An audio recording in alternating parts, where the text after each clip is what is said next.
happy Thursday. Happy Thursday to you. Happy Election Day. Happy Election Day, yes. Hope everybody votes. We're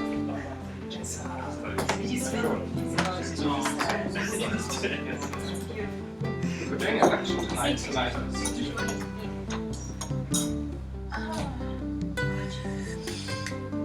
So, by the way, before we start on today's topic, we do have a so-called College of Science Poster Day. So that's going to be on the 29th of June, 2017. And that's going to be obligatory for all the PhD students in the College of Science.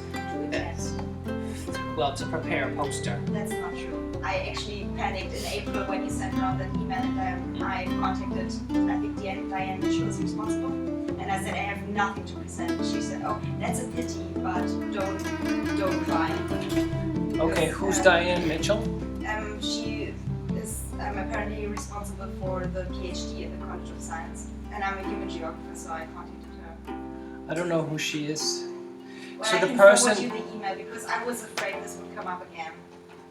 the person that's giving the orders his name is Professor Matt Jones, Okay. and he is the head of College of Science. So when you agreed to start your PhD in the College of Science last year, when you signed your acceptance letter, there was a clause in there that says you agreed to participate in all the activities of the College of Science Doctoral Training Center. Which is why I got it. Which is why. No, I'm gonna do it. Anyways, I can talk to Matt, but Matt is the head of the College of Science, and it's his mandate, so to speak. So I suggest you contact Matt if you want to try to get out of it somehow. Yeah, I mean it's a bit.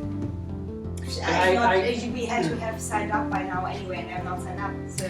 No, you might be getting confused with a different poster event. No, I don't think so because I was forwarding the email that you sent around in April. Yeah, that was a different poster event. Okay. Yeah, that was the Swansea University poster event. That was different. So for this poster event, you didn't have to sign up for anything. You just have to have something to present. That's right. It has to be a poster. Well, it's intended to be a poster. I suppose it could be a demo instead, like some sort of a demo, or it doesn't. But So the intent. Because literally, at the moment, just my PhD is consisted of being confused. Okay, I will bring that up. That thought did pass through my mind that maybe some students would struggle with this.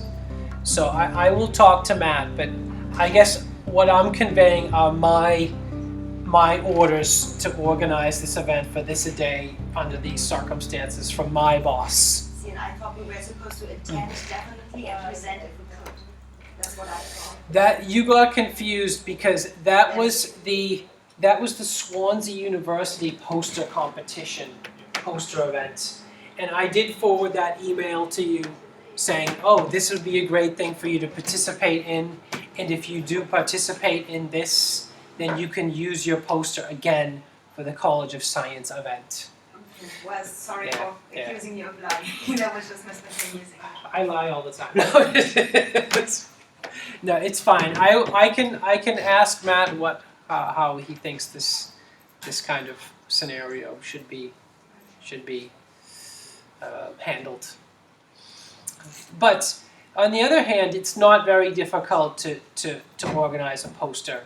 It's not very taxing. It's not very demanding. It's just, here's my topic.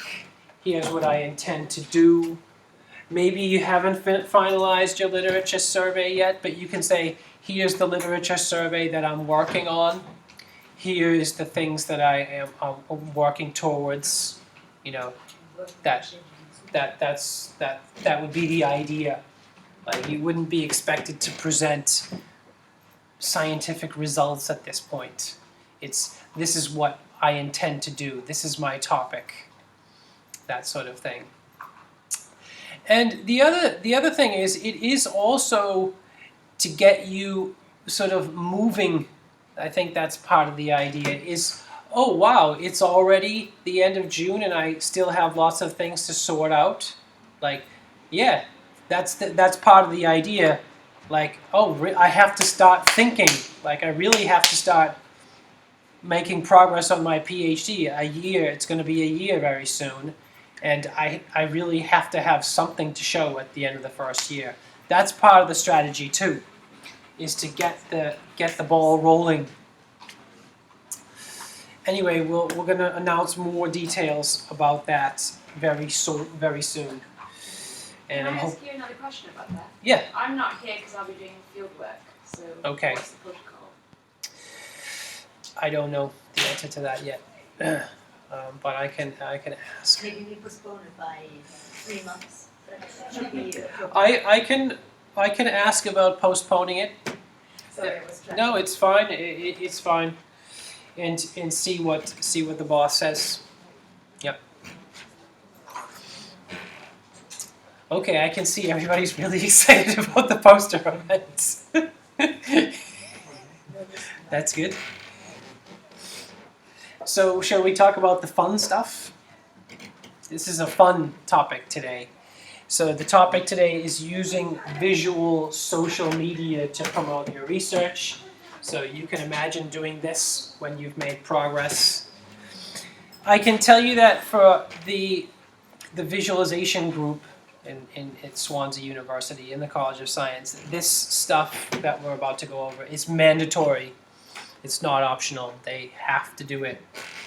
And you can see, I'm going to show you on YouTube some of the results, but there's a YouTube channel called DataViz YouTube channel. And there are many, many examples. There are more than 40 examples from postgraduate students who have created little demo videos of their research.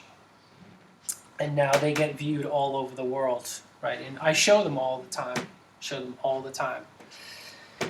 And I know for some of the disciplines, like maybe geography, physics, mathematics, and so on, in bioscience, creating a video is not typical. You don't usually create videos to accompany a paper submission. This is usually what we do. We create a video that accompanies a paper submission. However, if you do decide to do that, the chances of your paper getting accepted will increase a lot. Yeah, you will shock the reviewers.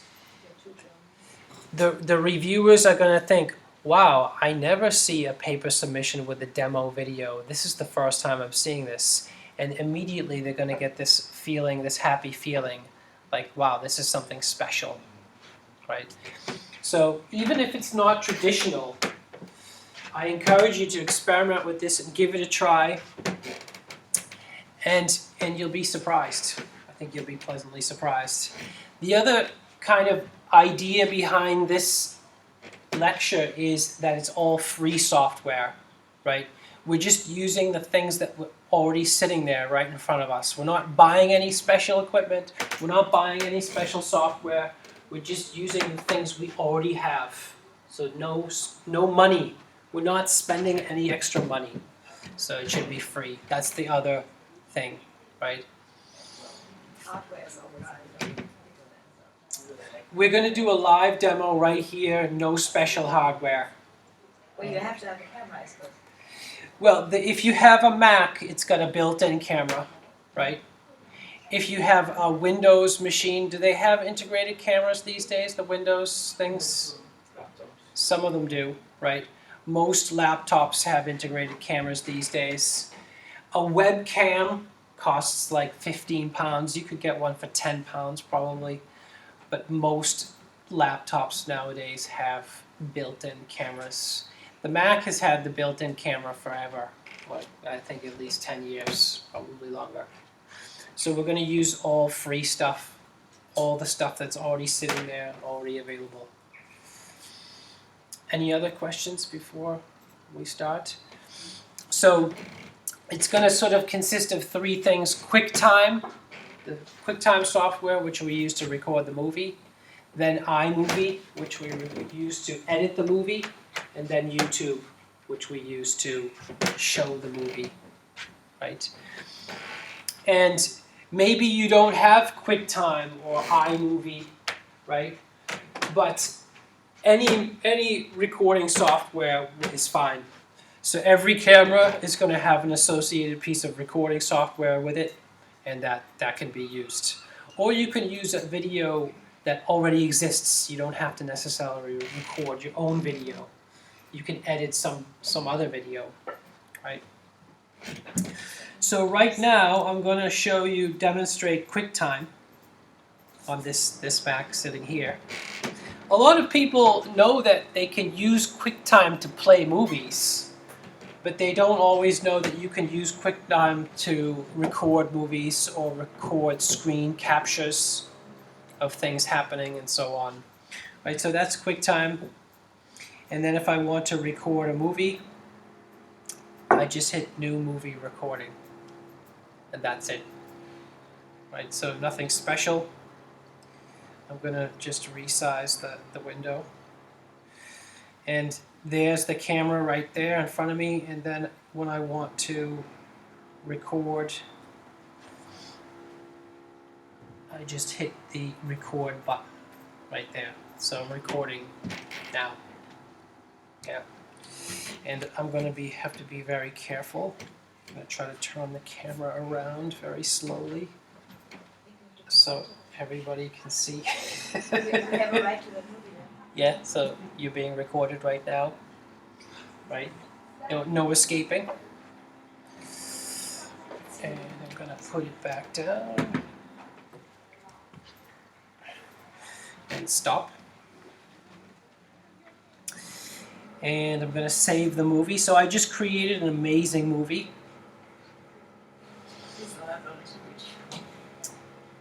That's not really making the movie is not really the major focus of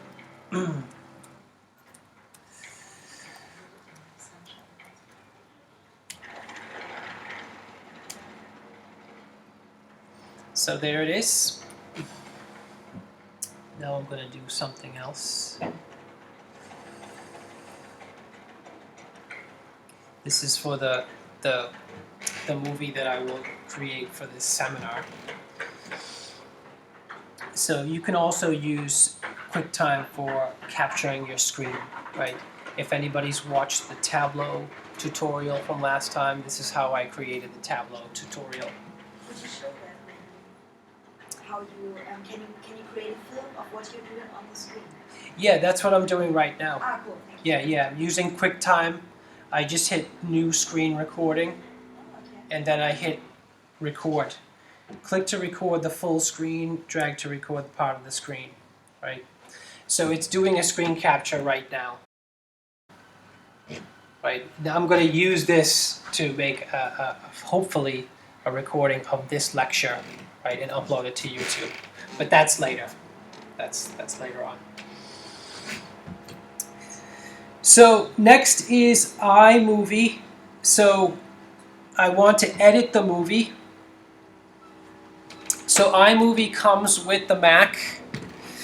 It's free, right? But there are lots of movie editors, right? There's Adobe Premiere, and there are some free ones. Camtasia, I believe, is a free movie editor, maybe. Which one did you say you used, Dylan? OpenShot. OpenShot. Is it free?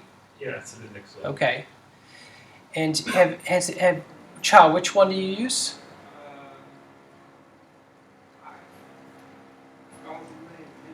Okay. Is it free? If you Google free movie editors, you'll get to see a list of free movie editors. Here's another free one.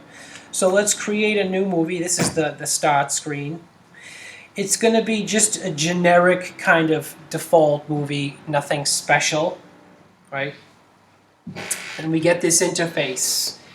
And I've used Adobe Premiere, which is not free, it's very expensive, and iMovie. Those are the two ones I've used. I did experiment with one called VideoMock for a little bit, but I didn't like it very much. But I can tell you the layout for most of the movie editors is very similar. So if you can use one, chances are you can use the other ones. And there are kind of three main areas. This is the area where you look at the source media, so you're importing movies or sounds, right? They show up in the top left.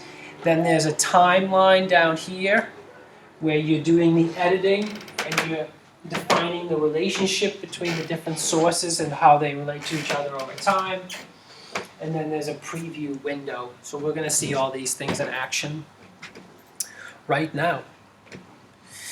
Right, so I'm going to import the amazing movie that I just made, which I hopefully saved from my my desktop. Right, so there it is. And so it shows up in the sources and in the preview, right? So if I just want to preview it, I can just hit play. Now, the next step is, well, by the way, you can preview this way as well, right, just by sliding the mouse over. So typically the first step is just to take the movie you want to edit and slide it to the timeline. Right, so we're going to do that. So it says drag and drop video clips to this timeline in order to start editing them. So that's our movie. Very, very exciting. A typical next step, by the way, if there are any questions or things, feel free to interrupt. It's chopped up to scenes already. Is that a preset? Yes, it will represent that film using a set of images that are samples of the film. Yeah. Just like YouTube, right? YouTube does the same thing.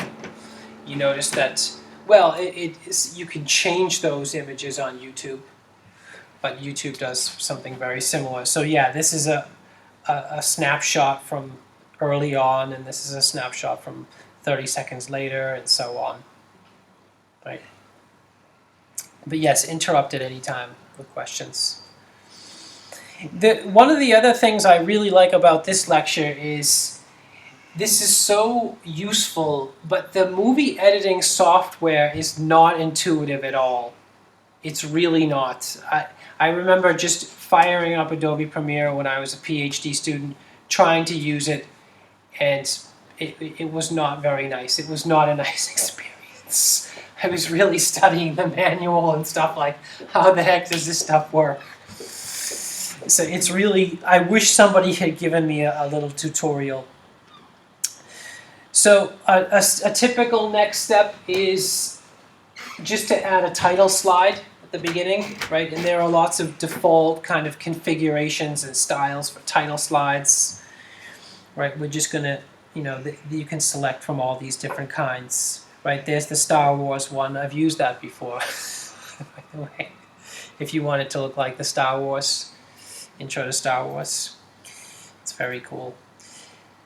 So here is adding a title. So we're going to pull that down to the timeline. And then, the movie gets pushed to the side. And then we have the first 4 seconds is the title slide. Right, so this could be something like demo of iMovie, right?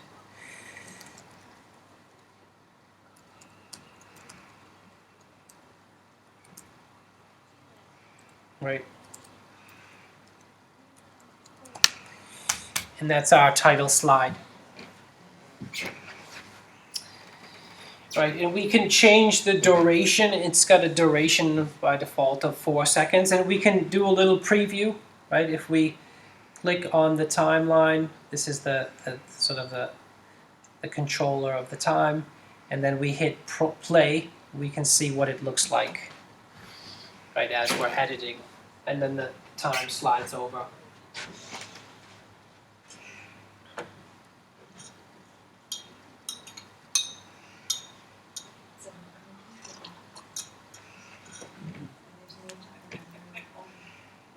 There is sound. I just turned on the sound, by the way. No escaping. And then we typically would add a slide at the end, right? Something on at the end.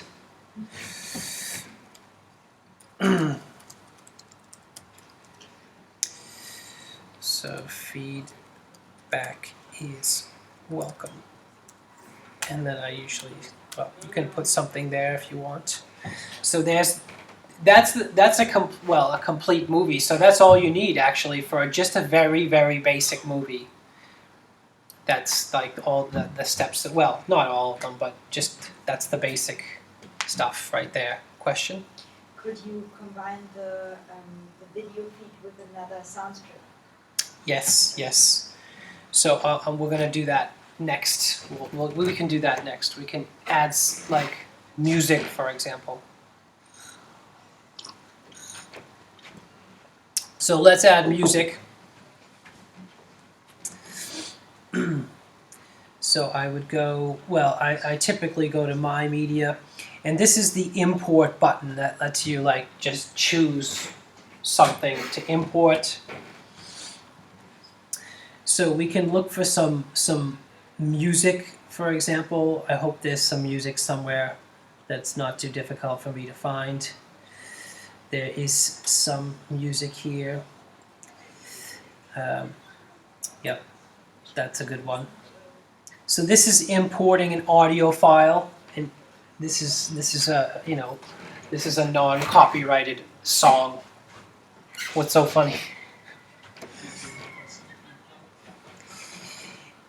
Right now the song is well, we can get a preview, so that's what the song looks like. We can also listen to it, I think. Right, so it's obviously it's Irish folk, kind of modern folk. If we want to add music, we take the music clip and we bring it down and we place it typically below the scene, so to speak, the scene of the timeline. So this timeline can be stacked, right? Typically it's music on the bottom, the main business in the middle, what we're seeing, and then maybe some other things that are laid on top of the movie on the top, the timeline, right? So now we've got the music in there, right? And you don't necessarily want the music, well, you might want the music in the background, but you might want just the music in the beginning, right, as an introduction. So imagine we wanted that beautiful violin in the beginning. So we could find, okay, that's where the violin starts. And then we can chop the movie segments and the audio segments into different pieces. We can split them up into different pieces. So I just right-clicked on the audio where I want to chop it in half or chop it into two pieces. And then I click on split clip, right? And then it makes it into two pieces. There's a piece and there's the piece. So I'm gonna delete this piece and slide over the audio. So now it starts with the violin right in the beginning, right? And maybe since now I've sort of done a hack on the sound, it would be nice if the sound came in very smoothly. So to make the sound come in nice and smooth from like an amplitude of 0 to whatever you want it to be, there's a way to do that. This line helps us adjust the magnitude of the sound, how loud it is. So that's 100% volume right there. And then there's another indicator here that lets us adjust, well, it's very small, it's a very small control, but that's a fade control. And it says start with 0 amplitude sound and then fade it in over a duration of 2 seconds. That's what that did. So now it doesn't just start, it fades in, right? when you watch films, usually music fades in, right? And typically what I would do is my sound, my voice is kind of quiet, so I would raise the magnitude of the sound of the movie and then underneath the movie sound editor, and I would lower the amplitude of the music typically, right? Because otherwise the only thing we'll hear is the music. In this case, it's not very important because I'm not saying anything important in the actual movie. So that's sort of what it looks like so far.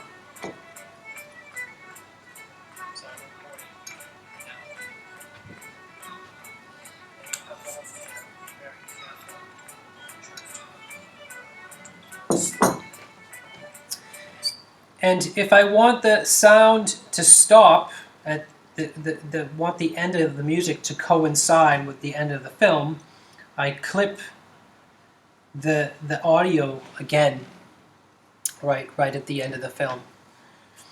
Right, so everybody sees that time is on the x-axis here. So I've got my two pieces that have been split. I will delete that one. So now the music ends. But again, you don't want the music to just end. You want the music to fade out, right?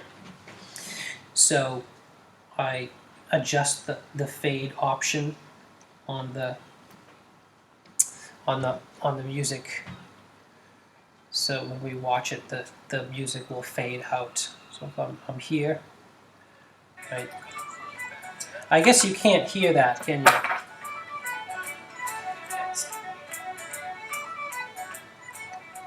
But the music will then fade out. Yeah.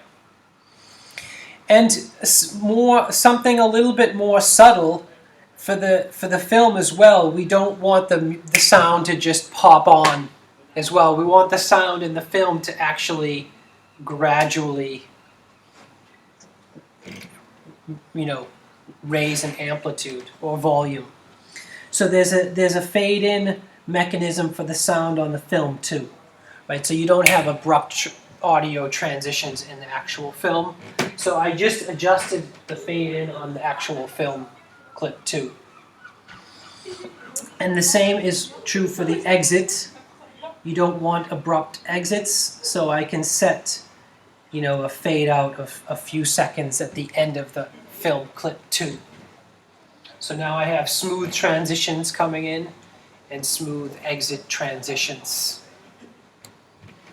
Does that make sense with everybody so far? The controls are very small, right? So sometimes you have to fiddle with those controls because they're so small. Some other options I use a lot. We can adjust the color, right? If we want. I typically like to make the film a little bit brighter.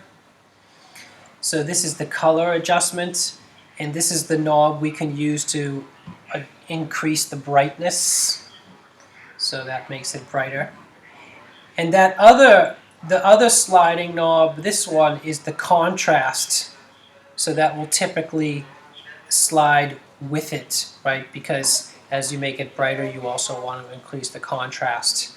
We can only increase the contrast if we want, right?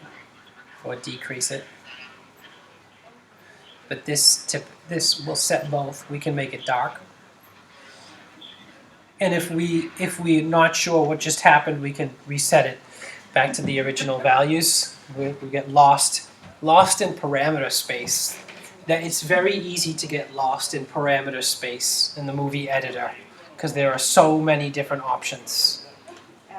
Something probably very specific, but I'm thinking about using videos for data production. So I want to give video editing recording material to participants, and I need to keep track of all the changes they do to the video. Is there a chance of recording all the things that I'm doing to a video when I'm editing it?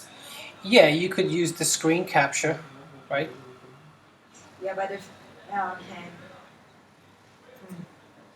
So what you did at the beginning was that with QuickTime was that it actually essentially films everything you're doing just now. Yeah, that's what Correct. what I've been thinking. But Yeah. then again, if I have a video of what I'm doing to a film, I could also manipulate that video. It's possible, yes, certainly. Okay. So I don't really have a chance of tracking all the changes that are done to a video, unless I'm using another device to record what's done to one film strip. In the screen cap, you're worried that somebody would manipulate the screen capture film and change it and stuff like that? Edit it. Edit That's not it? say manipulate. Yeah. Okay, interesting. I don't know exactly what the thing it is that you're working on, but if you want, I don't know if there's such a thing as a guaranteed device that that's non-corruptible and can't be changed. But if you were a software developer, like you would actually record every time the user pressed the mouse button, what they pressed, which button they pressed, and you'd keep it in for example, a log file. So there is some sort of metadata on what you're doing. Yeah, Apple does that. Like when you install the operating system, right, the Macintosh operating system, it says, do you want to record this metadata and send it to the developers for when it crashes, and you have that option. But that's probably getting a little bit complicated for your needs. I would suggest that a screen capture might be not a bad solution for And your. that's a part of all the recording tools on every running system. The screen capture. If you're looking for a Windows screen capture, you can just Google free screen capture for Windows, Okay, cool. and you get lots of hits. Yeah. So I typically adjust the color or the brightness to make things brighter. Maybe I adjust the contrast too. Sometimes, as you've seen, well, maybe you have, maybe you haven't seen, I will also adjust, like you can adjust the speed. So I will typically, I will typically do something like this. I will clip the video, split the video, and then turn down the sound to the introduction, like where I'm setting up, and then increase the speed of that kind of setup footage, right? So this is how you increase the speed. So I'll make it faster, and I can make it say 4 times faster, 2, 4, 8, or 20 times faster, right? And that will just show, something that's very fast, right?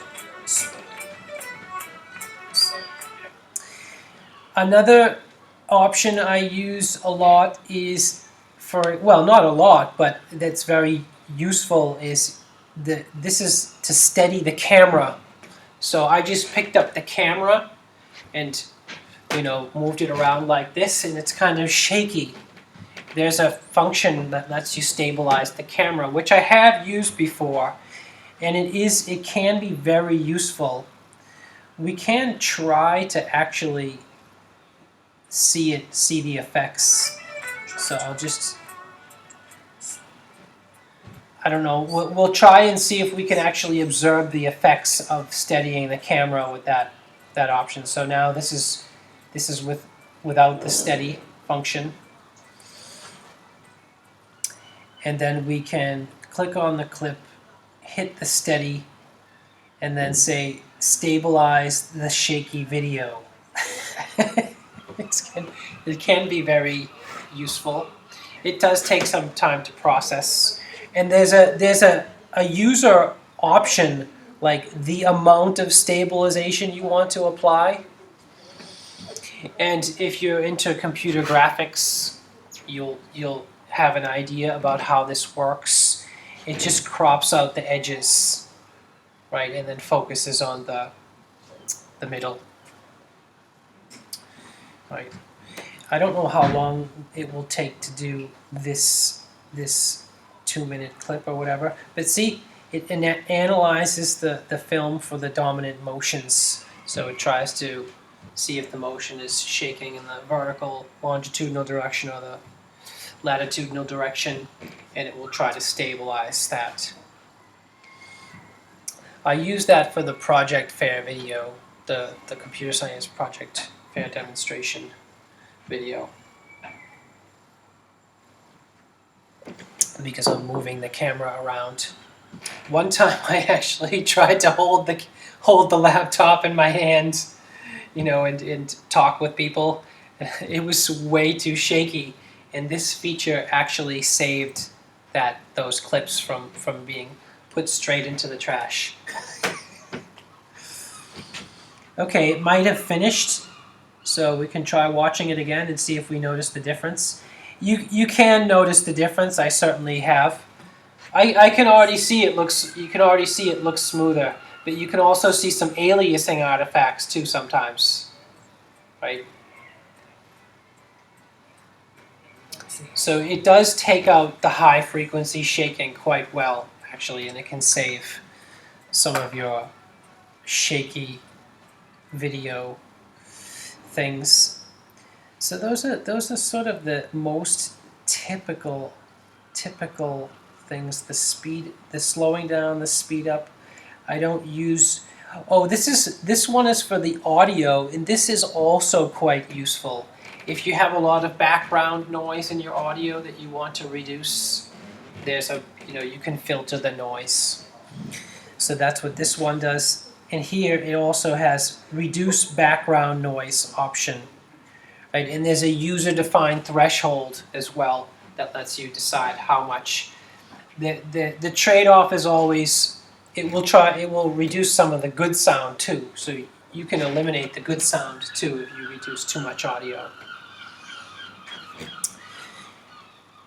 And then once we've edited our movie, those are the basic kind of things. We won't, there are millions and millions of settings. But by the way, look, there's an equalizer too. So you can increase bass or decrease bass and so on, or you can focus on voice and all sorts of different effects.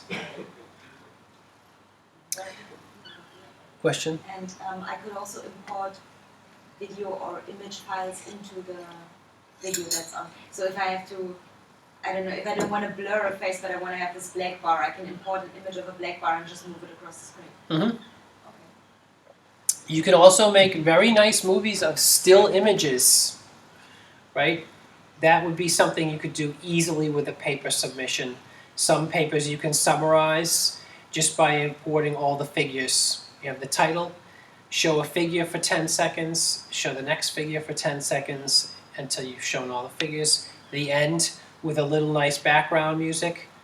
And wow, that is so good. It's such good stuff. It's so simple, but for disciplines where they're not used to that, it's even going to be more of a shocker. And you can use that at demonstrations, and you can show that to your family and everybody. So now we've edited a little movie, and we're going to export it to a file, and conveniently called My Movie. And there are different settings for how you want the movie output to be in terms of quality. There's a resolution setting, there's a quality setting, there's a compression setting. We won't go over all those right now, but feel free to experiment with those. There's the estimated movie size and the duration. So I will save this to the desktop.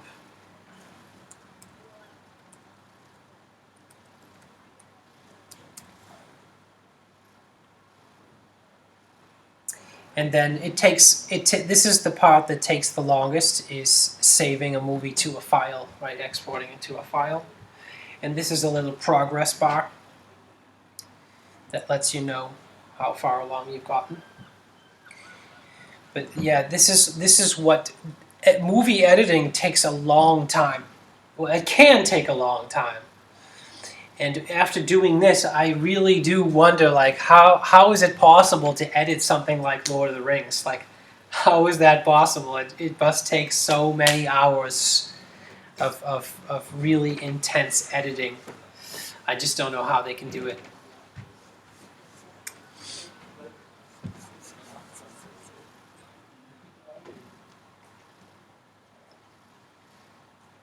I guess, oh, I think it finished. But it should give us a message when it's finished. In the meantime, we can fire up YouTube. Let's see if our movie is sitting there. It should give us a message when it's done, actually. Okay, so there is the movie. Right. I can play it back.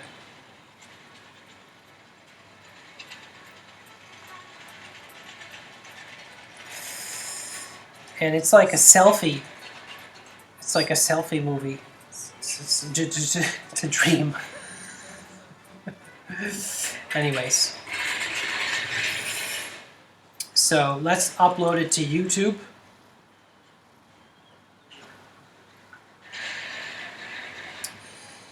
So there's the upload button. Select files to upload. On the desktop, in-class movie. This is where it gets really exciting, right? Because we're publishing it to the world now. So the whole world can see it. Very scary. We can give it a name, right? College of Science, DTC Seminar, Demo Movie. And you want to give it a good name, right? Because that's why people click on it, right? If it has a good title and a good picture, then that's what gets people to click on it, right?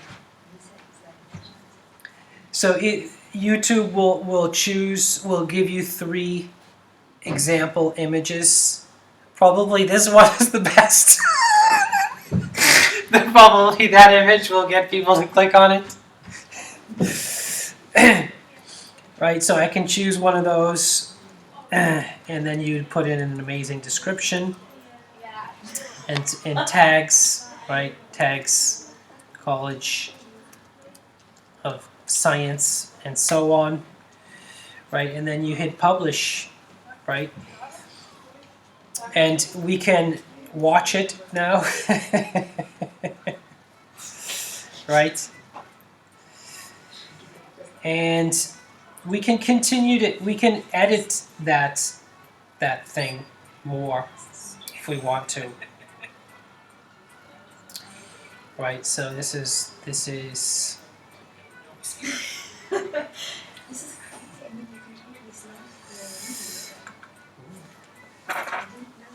so here are some of the movies we've worked on, right there, and you can see some of the things we've done, right? In the College of Science training seminars are on here, right, that we've all recorded.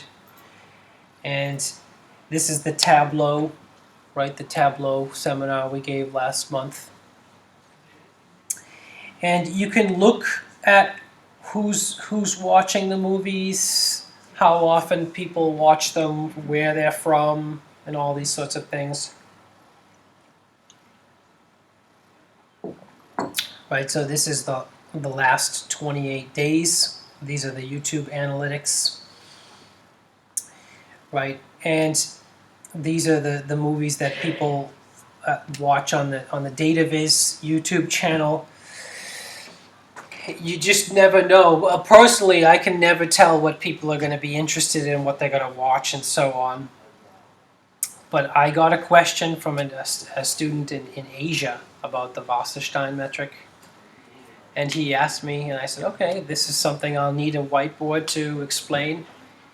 And I made a video for him, and this turns out to be a very popular topic.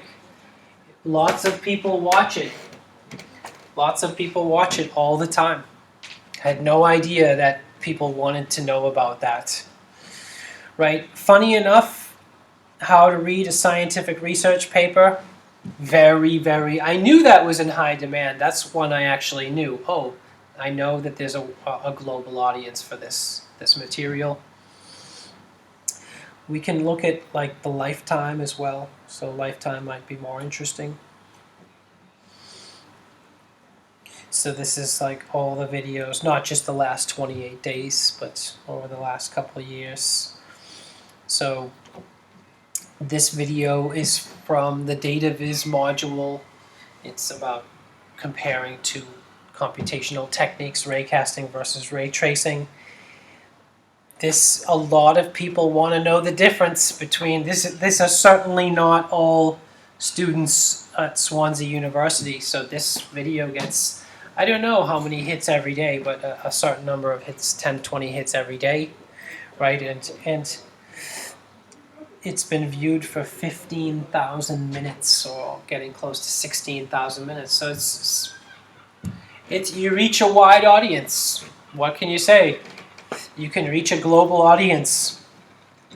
The Wasserstein metric one, or the Earth movers distance one, that one's not. This one's a year old-ish. This one's less than a year old. Very popular topics. I had no idea that those were going to be popular topics and that people were going to want to know about those. The Marching Cubes lecture is on there. And the College of Science Doctoral Training Seminar, how to read a scientific research paper, gets a lot of views from all over the place, and so on. So you can really reach a wide audience with this stuff, and I think it's a really great thing to know. And I'm wondering what else could be useful here, like where are people watching from? Right, you can click on this if you want to get some statistics about where the viewership is originating. So the UK is at the top of the list, right? With it's sorted by the view time rather than the number of hits. So the collective view time.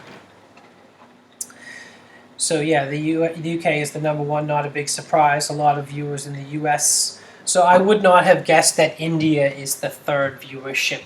I guess because there are lots of Indian people. But I would never have guessed that lots of people from India. I'm not surprised to see Germany there. The Netherlands, not too surprised. Canada, not very surprised. France, I do think that's kind of surprising. And so on. Look, Pakistan, that's pretty funny. The numbers, get small. Finland. But look, 169 countries. So you can say I have a global audience without any argument there. And then you have, I think there are countries in the list that I didn't even know existed at some point. Right. Oh, here's one I didn't know existed. Unknown region. So there's some undefined countries. But yeah, some things that you wouldn't expect. So China, that's a funny one, isn't it? So YouTube is banned in China, but somehow that might be Hong Kong, actually, that one.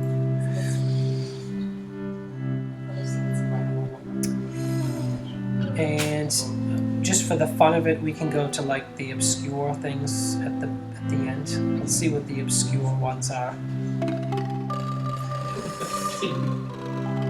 Okay, I don't even know what that is. North Mariana Islands. I don't know. Never heard of it before. So, one hit. Okay, that's one of the African countries, right? New Caledonia? I don't think I've ever heard of that before.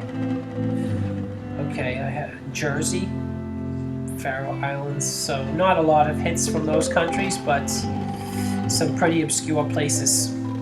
Pretty obscure. This is not significant. This is all people that just clicked on the title and then immediately went somewhere else. So it's just kind of fun to see. Yeah, and you can look at different things, you know, about what's happening with your videos. You can see the average view duration is quite short, so it's 3 minutes. So the lesson is, if you have something urgent to say, you have to do it immediately, right? You would have to do it in the first 2 minutes, okay? And so on. Any questions or comments? Because traffic sources, gender, locations, and so on. You can see that most of the traffic is the YouTube like search functionality, right? Or a lot of it is YouTube search functionality, right? The idea of like how to get people to watch the movies is another seminar. I'm not an expert at that at all, right? But typically you would share the movies like on Facebook and